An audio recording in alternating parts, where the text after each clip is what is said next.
Hello, my name is Dr. Jonathan Yogi Kingsley, and I'm a Senior Lecturer of Health Promotion at Swinburne University of Technology.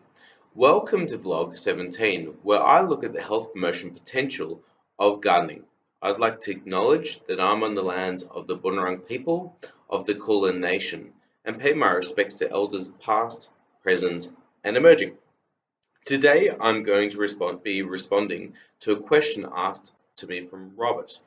And this was via email. In vlog 1 and 6, you talk about the social benefits of gardening.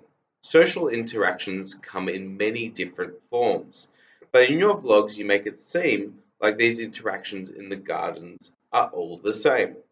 How do you account for diversity in relationships in your research? Thanks for your interesting question, Robert. You are 100% correct that not all social relationships are homogeneous. Obviously, in these vlogs, I don't have the capacity to go into all this detail, but I'll try to unpack that a little bit. And I'll try to unpack that a little bit through what I do in my papers. And I look at this diversity of social interaction through social capital literature. Now, I should acknowledge, firstly, that there is a lot of research looking at this diversity around social connections, community, neighborhoods, inclusion, exclusion, discrimination, and so forth. I can't go into that detail. Again, I'll focus on social capital for this session today because I just don't have the capacity just to talk about all that. But to recap, social capital refers to social connections, networks, trust, and relationships which lead to benefit. So, for example, let's say I gave to you, I would reciprocally expect something back. Now, I know this doesn't always happen in this way, but this theory takes that into account. Now, there are three main theorists in social capital literature. The first one is Bourdieu, who explains social capital as connections and relationships based on power. Now, Coleman, I guess, contrasts this a little bit and says social capital and these relationships are based on free will. So you have a choice to make these changes.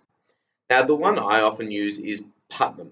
Now, Putnam talks about social capital as features of social organizations, such as networks, norms, shared values, trusts, that facilitate cooperation, reciprocity, and resources. Now, something that really resonates with Robert's question to me around diversity is in social capital literature, they've broken these relationships into different forms. The first one is bonding relationships, and these are really established relationships with strong networks, with close knit kind of groups, so your friends and family. Now, often these people have similar social identities. And I know in families you have all different beliefs systems, but there are similarities between families, some mainly. Then there's bridging social capital, which refers to distant relationships where people from different cultures and social groups are coming together. Now, a third category has emerged over time where people from different groups have come together to take on people in power. And the same thing probably goes the other way where people in power try to change people in society.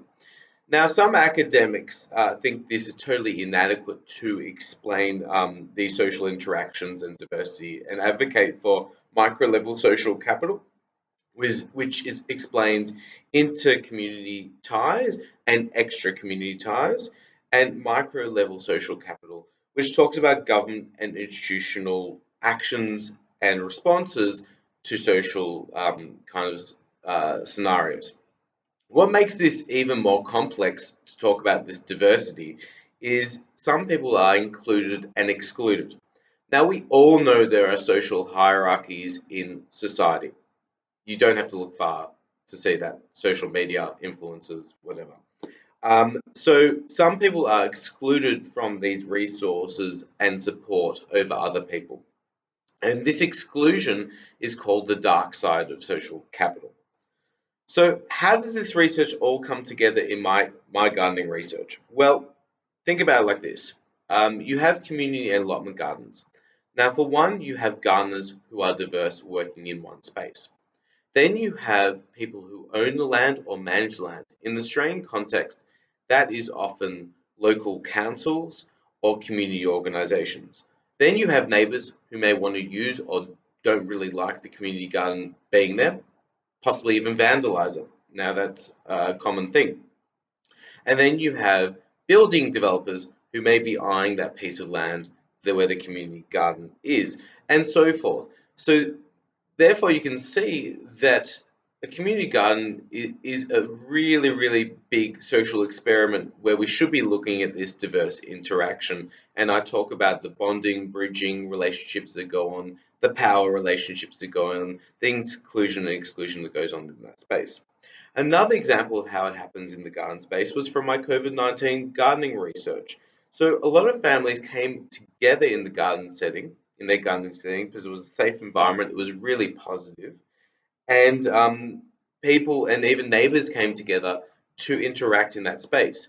However, on a similar note, some people really found these spaces hard to work in because people didn't share similar values, or whether that be around COVID or what was happening in that time of the pandemic.